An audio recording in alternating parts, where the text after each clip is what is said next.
Okay, for experiment one, it's pretty straightforward. What you're going to need is you're going to want the marble from your kit, the tape measure, and you're going to want some form of a stopwatch, and I'm just using the one that's into my cell phone. I'm demonstrating this on top of my workbench here.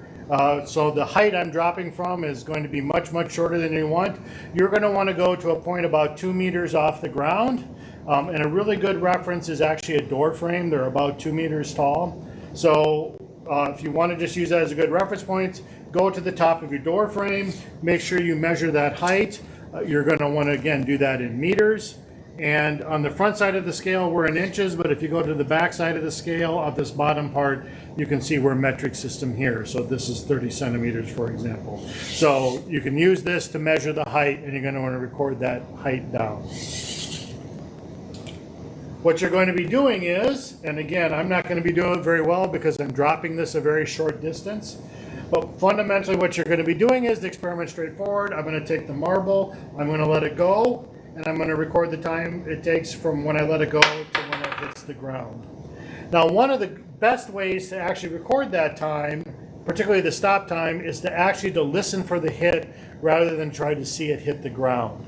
That if you kind of, as I drop it, when I hear it hit, that's when I want to hit stop.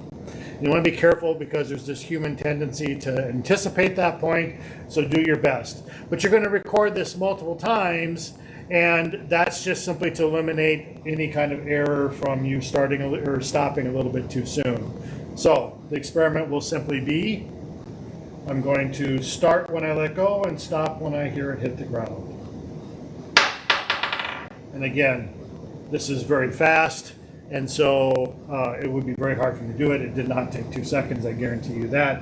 You might want to practice this a few times before you really get going. And then when you feel like you have a good feel for letting it go and hitting stop, you can go ahead and do it. If you have someone else who can work with you on this, that would be great. You can have them hold the stopwatch and you can say go when you let go and have them hit it on the ground. But I've done this experiment by myself and you can get pretty good results. So I'll encourage you to practice with 3 or 4 drops, and then when you're ready to go, you can do your multiple drops and record the data.